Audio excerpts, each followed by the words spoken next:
Assalamu alaikum wa rahmatullahi wa barakatuhu. Jazakumullah khair. Thank you for tuning in. This is Faraz Khan. Inshallah, we will be going over some components of the Quran Sharif, some uh, work in the Quran that is mentioned that we'll go over, inshallah, today.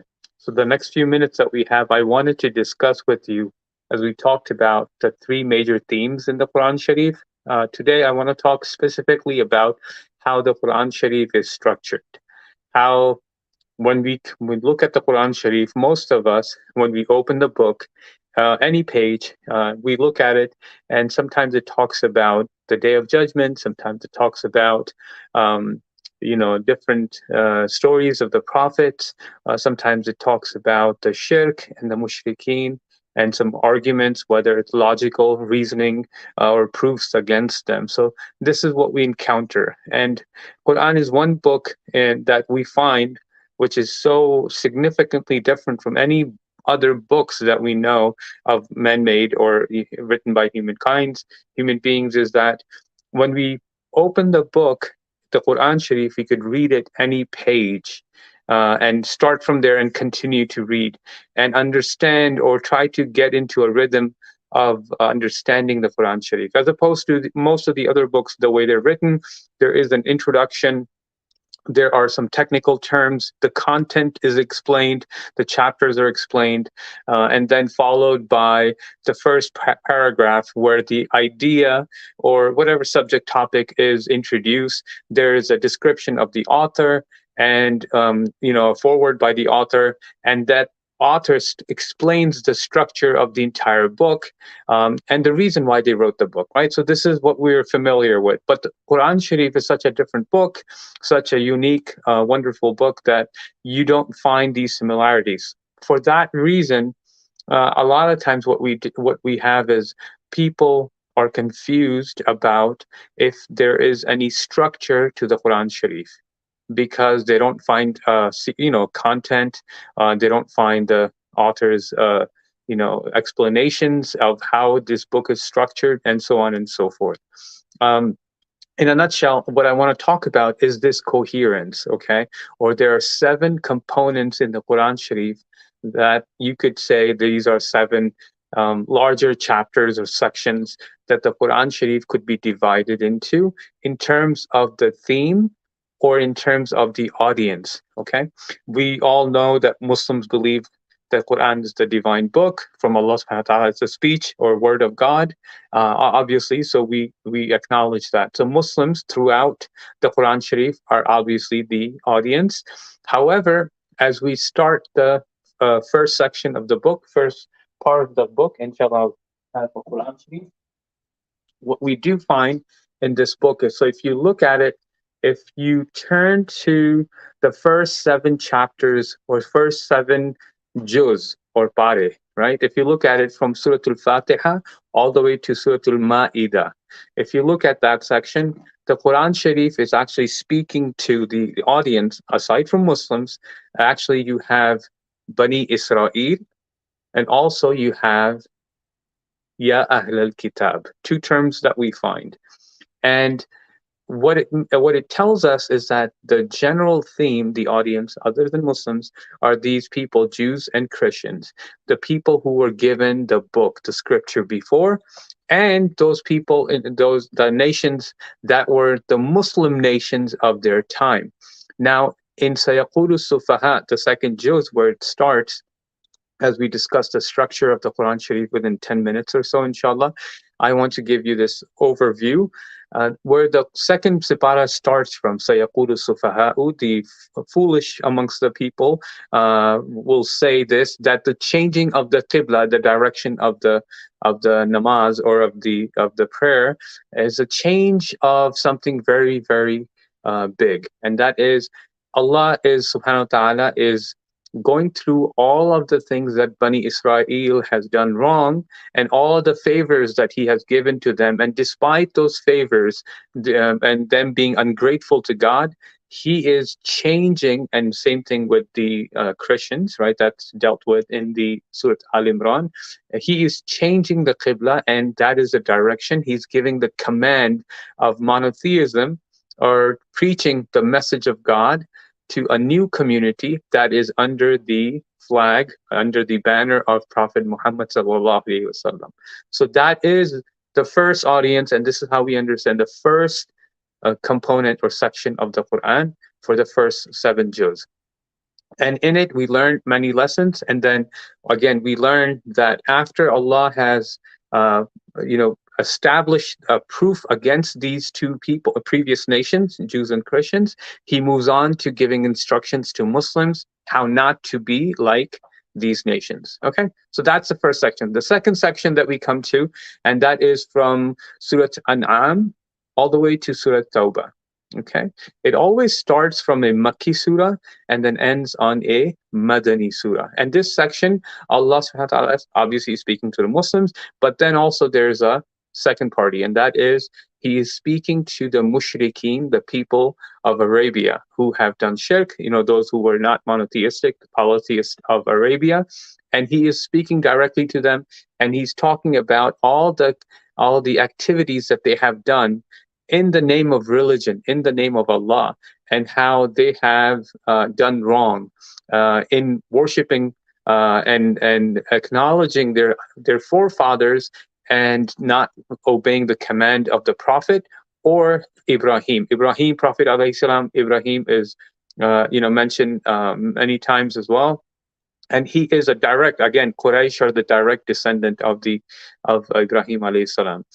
So these are the surahs mentioned. In Surah Tawbah, the one that starts without Bismillah, right, Ar-Rahman Rahim, it is the argument or proof that's established, and they are given, just like Bani Israel and Ya Ahl al-Kitab, the Jews and the Christians, were mentioned about, your period is over, now a new nation has come.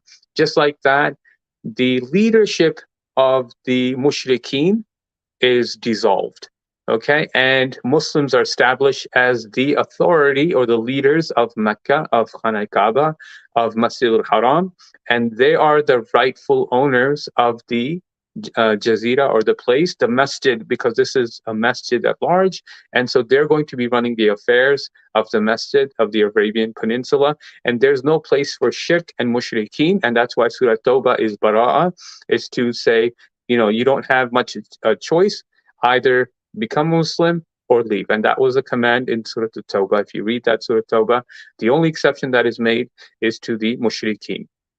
Now, the third section starts from Surah Yunus and goes all the way to Surah An-Nur, which is 11th juz, all the way to 18th juz. By the way, second section was An'am and Surah Tawbah. That was from 7th juz to 11th juz, or Bara. Okay? Now, I'm going to throw some numbers. Just follow carefully, inshallah. So from juz number 11 through juz number 18, Surah Yunus to Surah Nur. From juz number 18 to number 22, this goes about Furqan, Surah Furqan to Ahzab. That is the fourth component. The fifth component you would come across goes from 22nd juz till 26th juz. This is from Surah Saba, which is a surah before Yasin, all the way to Al-Hujurat. Okay, and then the second last component is 26 juz all the way to 28th juz, Surah Qaf to Tahrim. The first surah in these sections, all of them, the 7 components, the first surah is Makkiyah, and the last surah always is Madaniyah. It's a Madani surah, right? And all these sections, the 3rd, 4th, 5th, and 6th, these sections, if you read them, there are logical proofs for belief in God, one God, how shirk and obeying other than Allah subhanahu wa ta'ala is considered to be shirk, and is actually, there is no proof for it. That is the biggest lie on Allah. That is, then the reason why it's buhtan, it's the big lie, because there is no sanad, and Allah subhanahu wa ta'ala establishes that where did you get that idea that God has either a son or somebody who follows, or somebody who is closer to him, and how did you get that idea?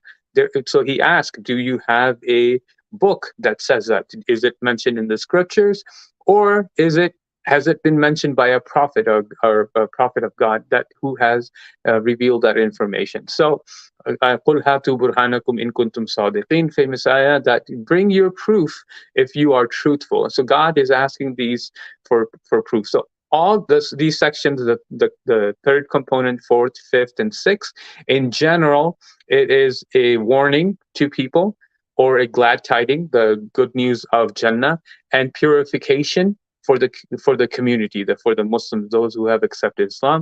Allah subhanahu wa ta'ala guides them, and this is the major theme of these sections. Now, the last section that we have, the seventh component, which has from Surah Al-Mulk all the way down to Surah Al-Nas, right? This is the 29th and 30th juz. If you read it, who is the main audience, right? That you would say, and the previous section, the third, fourth, fifth, and sixth, humanity at large, they are the main audience, obviously aside Muslims. And then the last section, 29th and 30th juz, this is again the theme, coherence of the Quran, how to understand the structure, who is Allah subhanahu wa ta'ala speaking to in the Quran. This is how we're breaking down the sections of the Quran and understanding, gaining an insight of the Quran. A lot of times what happens is that we read the translation and the Quran Sharif with one ayah and then translation of another ayah and then another ayah and then translation of another ayah, which there's nothing wrong with it, but we should also understand the internal structure of the Quran Sharif. Now, the last section that we have, the audience, the main audience in 29th and 30th juz are actually mushrikeen of the Quraysh, the leaders who were there of Arabia, mushrikeen and Quraysh in general, and so you have surahs like Leila fi Quraysh, Alam tara kayfa fa'ala rabbuka bi ashabil fil, because the Quraysh knew about the fil and it happened in Mecca. Abasa wa tawalla, right? That happened with the story of the blind man, and so on. And so amma yatasa'alun, who are these people who are talking about something? Anin naba'il azim, the great calamity or the great news. Alladhi hum fihi mukhtalifun, those who they are, differ amongst themselves. Who are these people? These are the people of Quraysh that the news has come to them of the Prophet sallallahu alaihi wasallam, right? So the last section, the main audience again is Quraysh, the mushrikeen of Quraysh. Now, having understood these seven components, and the last 2 minutes I have, it is important to understand when we teach our children Quran Sharif, when we memorize Quran Sharif, obviously, this is just a methodology in understanding and doing, gaining an insight into the Quran Sharif, right? So as we teach, when we have a methodology, a method to teach, a good way to teaching is to memorize the small surahs, the short surahs, because these surahs are easier to memorize and they're not too big, and they flow in terms of their structure and the way to pronounce them, which is absolutely the right thing to do, in my opinion as well. But when we start learning, and then when we teach our children 5, 6, 7, 8 years old, we want them to understand the Quran Sharif. So we start teaching them translation of these surahs. And these surahs, they're talking about the punishment, they're talking about the day of judgment coming, they're talking about fire and how Abu Lahab and his wife, they'll go through hell and so on and so forth, right? So we look at it and it's like it has the anger or wrath of Allah subhanahu wa ta'ala on these people, and not understanding, we start with that. And I think a better approach, a better methodology in teaching our children the meaning of the Quran Sharif, if we want to do that, teach them to memorize, have them memorize the short surahs, but start in the beginning of the Quran, Surah Al-Fatiha, Surah Al-Baqarah, Al Imran, Al-Ma'idah, Surah Yusuf with the story, Surah Qasas, and so on and so forth. The beginning section of the Quran should be the ones where we should try to understand the Quran and do the translation. Again, this is a methodology. It's very important if we want them to be attached to the Quran Sharif. I believe it is a method where it would make more sense to them, and they would connect more to the stories of Ibrahim alayhi salam, talking about the sun, the star, the moon, and then he says, "My Lord is the one that never sets." Right. So this is and then he argues with Nimrod, right, where he talks to him about how the Nimrod says, the leader of the king of Iraq, he says, I could give life and death. So he kills a person who was sentenced, who was free, and then a person who was sentenced to death, he leaves him or he frees him. And Ibrahim alayhi salam, his counter argument is, my my Lord brings out the sun from the east, would you be able to do that from the west if you are in charge? So these are the some logical arguments that are established in there in the stories of the prophets that I think are uh, easier for the children and easier for even adults to understand and gain better insight, inshallah. So again, I shared with you 7 components of the Quran Sharif, how Quran Sharif is structured. There is an internal coherence of the Quran, and all you have to do is just pay attention to these terms, the main audience that Allah is speaking to, and you will gain, inshallah, something very beneficial. So Jazakumullah khair. I pray and you pray. I just remind you of the dua. Allahumma inni laka sumtu wa bika amantu wa alayka tawakkaltu wa ala rizqika aftartu. Inshallah, when the time comes, you make the dua. ربنا آتنا في الدنيا حسنة وفي الآخرة حسنة وقنا عذاب النار. السلام عليكم ورحمة الله وبركاته.